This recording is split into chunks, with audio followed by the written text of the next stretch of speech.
Ecuador. Solamente una breve contextualización, que todos lo sabemos, porque somos hermanos países gran colombianos. La Universidad de las Fuerzas Armadas tiene 92 años de vida institucional. Dentro de su estructura nosotros tenemos alrededor de 14.000 estudiantes.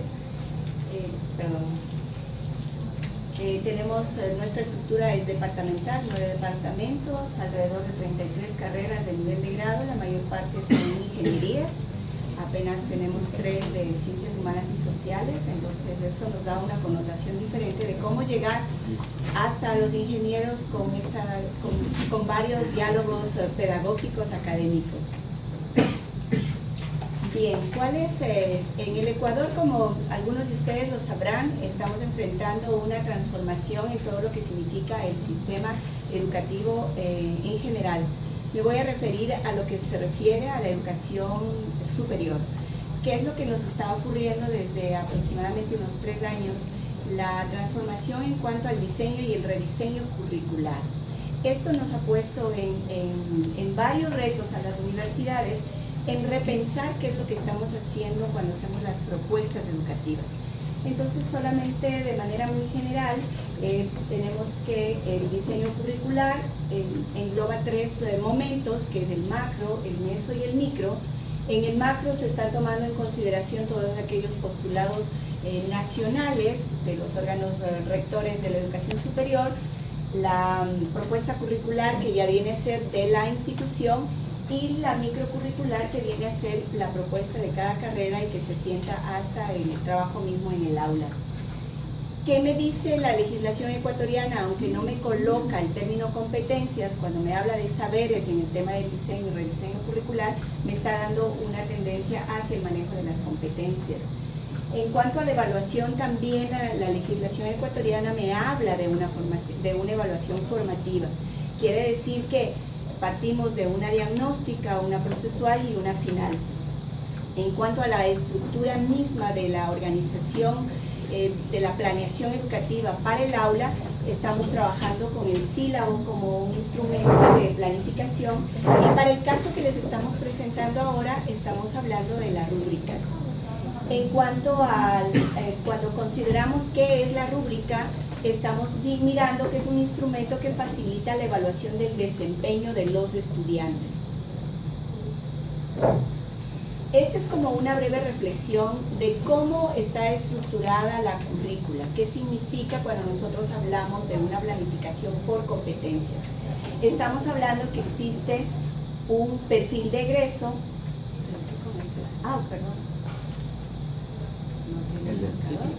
El central. Hablamos de un perfil de egreso. ¿Qué significa esto? Es el conjunto de competencias o saberes en cuanto a los conocimientos, a los procedimientos, a las actitudes y valorativas, y lo más importante, el saber compartir, es decir, la transferencia del conocimiento. Y por supuesto, responde a un sentido de pertinencia y pertenencia como un compromiso social declarado. Es decir, este es un compromiso de la carrera, de la universidad con la sociedad, con los estudiantes. Por supuesto, vemos que cada carrera responde a un objeto de aprendizaje y que tenemos núcleos de aprendizaje en donde se engloban varias asignaturas o módulos. En este caso es lo que se denominan los elementos de competencia. Quiere decir que cada núcleo responde en un porcentaje para alcanzar este 100% que es el perfil de egreso. Y luego vemos en el microcurrículo a las asignaturas, en donde se establecen los resultados de aprendizaje. Cada asignatura contribuye en un porcentaje a lograr el núcleo de aprendizaje determinados en los niveles de formación, en las unidades, y que al final de 4 o 5 años me da el perfil de egreso. Por supuesto, cuando nosotros hablamos en las evidencias, logros de aprendizaje, es aquí donde tenemos la dificultad de saber cómo cada asignatura está contribuyendo a este perfil de egreso. Y por supuesto, también dentro de los indicadores de evaluación nos colocan los resultados de aprendizaje. Como la experiencia mexicana nos decía que ya se está evaluando las carreras en un determinado momento con una prueba estandarizada para saber el nivel de competencias de los estudiantes al momento de graduarse, en el Ecuador ya se está implementando. quiere decir que esa evaluación, esos resultados de los estudiantes me van a dar la validez a la carrera. Si los estudiantes tienen un nivel bajo, pues la carrera es mal evaluada. Por lo tanto, nos ponen en una encrucijada cómo ir evidenciando los logros de aprendizaje. En ese sentido, la evaluación se convierte, desde la teoría misma, se retoma con mucha fuerza la evaluación como un proceso continuo de mejora. ¿Hacia dónde? Hacia la coherencia y aseguramiento de la calidad. Esto es más o menos como el encuadre de qué es lo que motivó nuestro trabajo. Somos un equipo de investigadores en el que está integrado un ingeniero eléctrico, mi compañero de estadística y en mi área de la psicopedagogía y la pedagogía. Entonces mi compañero les va a contar la experiencia y el análisis también, como sin afán de hacer un estudio comparativo, un análisis de lo que ocurre tanto en el Ecuador como en Colombia, que son cosas bastante comunes que las hemos querido resolver desde la escritura de textos, específicamente el ensayo.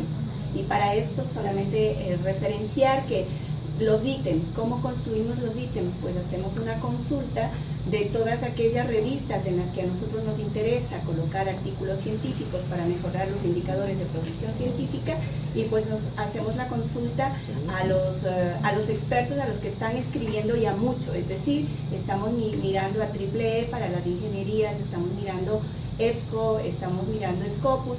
Entonces ya no tenemos que inventarnos los ítems. Los ítems ya están pautados de tal manera que el artículo es aceptado o no aceptado. Por lo tanto, nosotros estamos tratando de colocar todo lo que es la escritura de ensayos como un transverso precisamente de esto, de los logros de aprendizaje.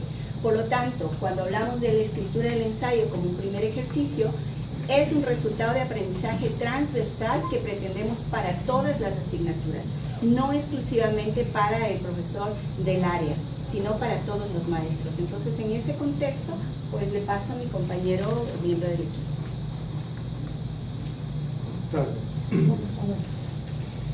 Bueno, para contextualizar,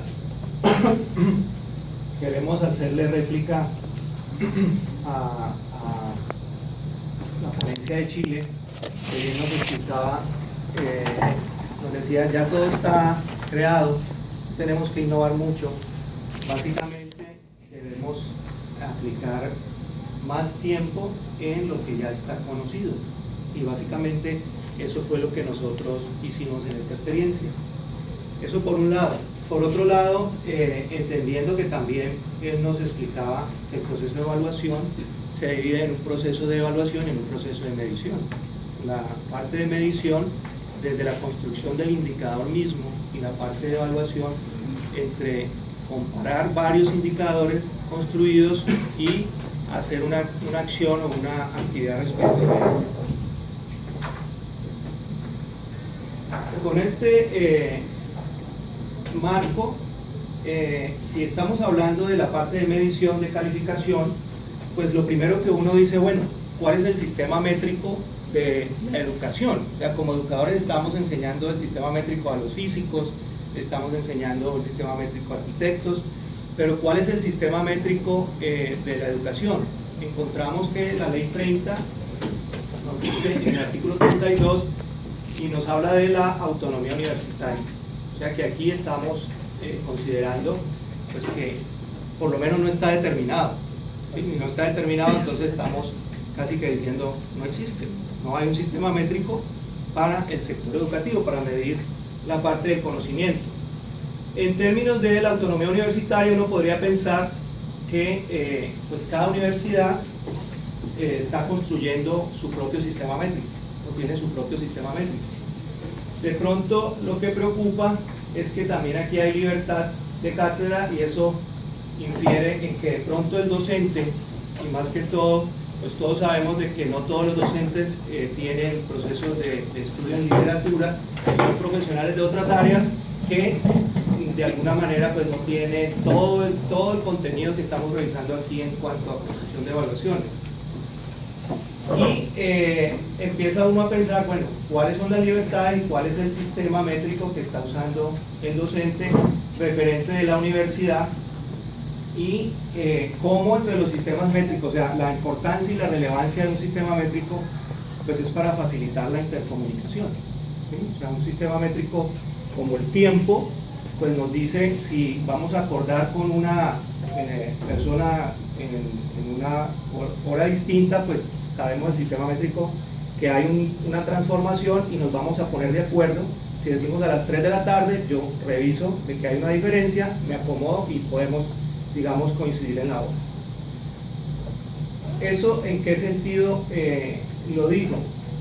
Aquí encontramos que los docentes, si uno les preguntaba, bueno, ¿usted cómo evalúa? Ellos nos decían, yo evalúo como a mí me evaluaban. Y entonces nos fuimos a la parte del decreto de educación media, y el decreto de educación media pasa más o menos lo mismo, dice que el establecimiento lo define. No hay tampoco sistema métrico para medir allí, por lo menos no establecido. Y habla de la movilidad y entrega, digamos, una escala de valoración para la movilidad, o sea, para el intercambio, las equivalencias de escala. Entonces uno dice, esta equivalencia entre cuáles escalas, ¿sí? o cuáles sistemas métricos, si no están definidos entre las universidades y no está declarado. Y aquí pues hay una métrica allí ordinada al respecto. Si miramos en pares, este es el artículo que está vigente para la Unión Europea.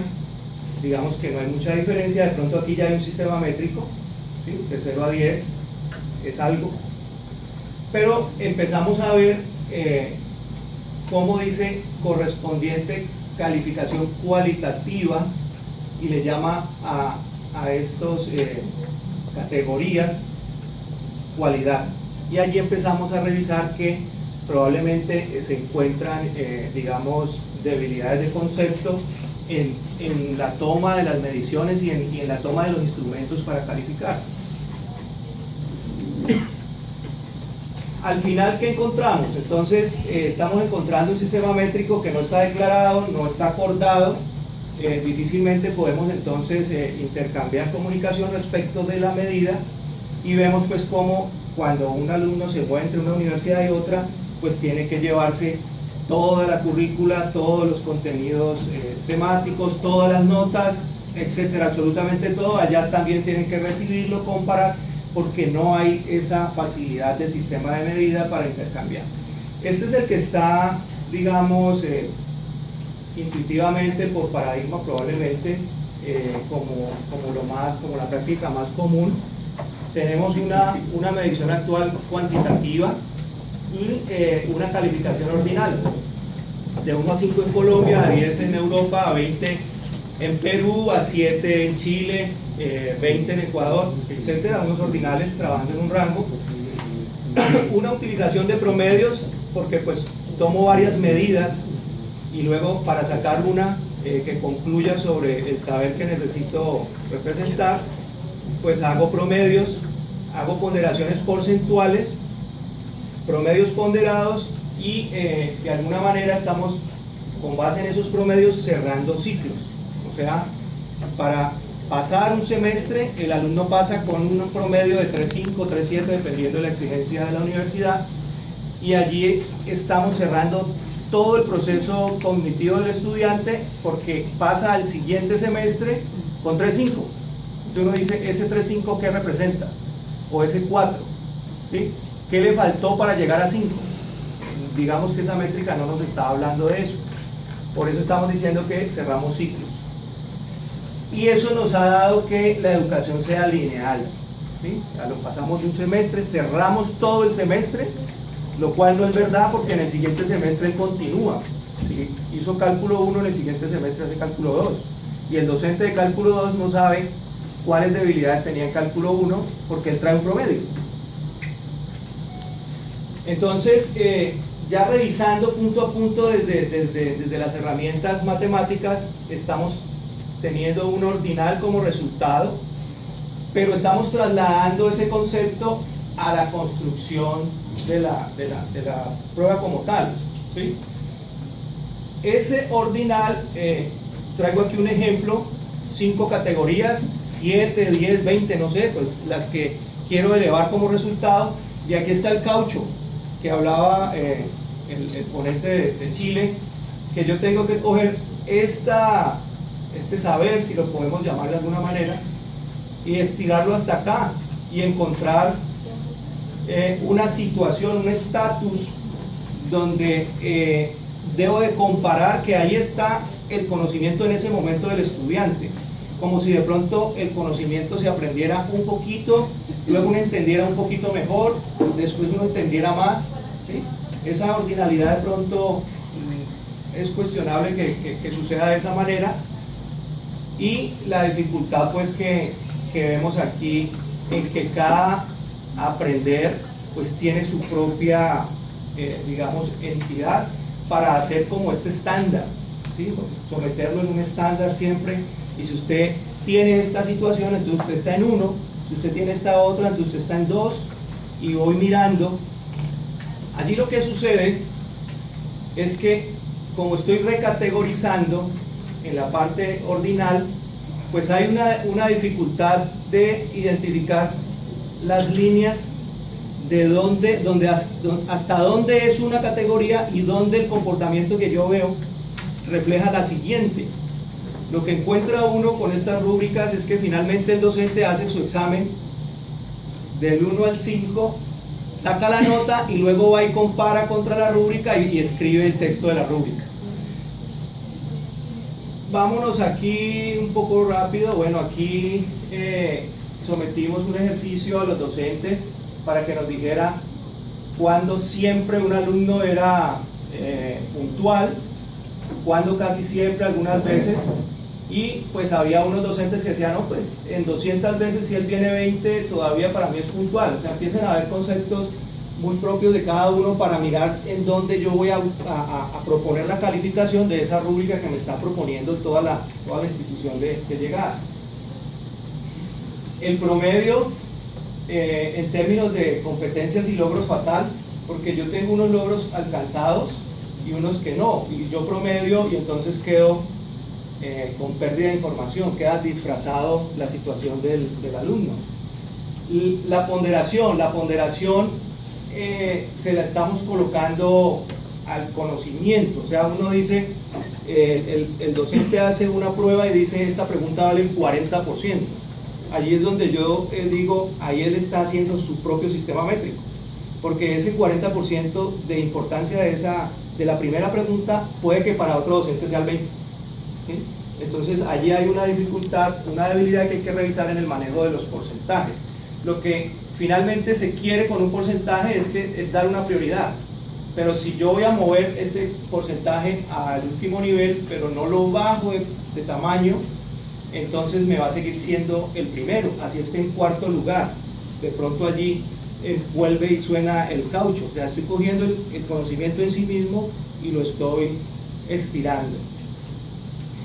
¿Qué sucede? Nos estamos moviendo solamente en el área cuantitativa, en la parte ordinal, y el grado de complejidad del conocimiento nos pide adicionar un sistema métrico digamos, a esta ecuación. Nos dice que debemos también adicionar la parte cualitativa, que desde la definición nos dice que hay una presencia o una ausencia de un atributo, y ahí estamos trabajando ya entonces en el sistema binario. El juicio del experto nos dice es competente aún no, o si estamos trabajando en logros, si adquirió el logro, la competencia o el objetivo académico, estamos diciendo si sí y no lo logró. Aquí está el ejemplo que hicimos en la ESPE. Escribí un artículo científico, la competencia, los elementos de competencia, y esta es la rúbrica ordinal porcentuada de base, ¿sí? Entonces mira que el docente tiene que leer la competencia y establecer el criterio en el estado de 1 a 5, 1 a 7. Nosotros la cambiamos a binaria. Este es el cambio a binaria y simplemente estamos diciendo cumple o no cumple el ítem. Aquí actualizar una rúbrica de esta es complejo, yo no puedo adicionar un nivel porque digamos, se descuadra toda la estructura. En esta yo puedo adicionar un subelemento y en una discusión decir además falta tal cosa, debes de tener en cuenta esto, la rúbrica crece de manera vertical, ¿sí? No de manera horizontal como está en el planteamiento anterior. Entonces el planteamiento nuestro es el ordinal como resultado, pero el binario como constructo. Aquí viene que el conocimiento nos hace un promedio binario donde yo tengo elementos cumplidos sobre elementos requeridos.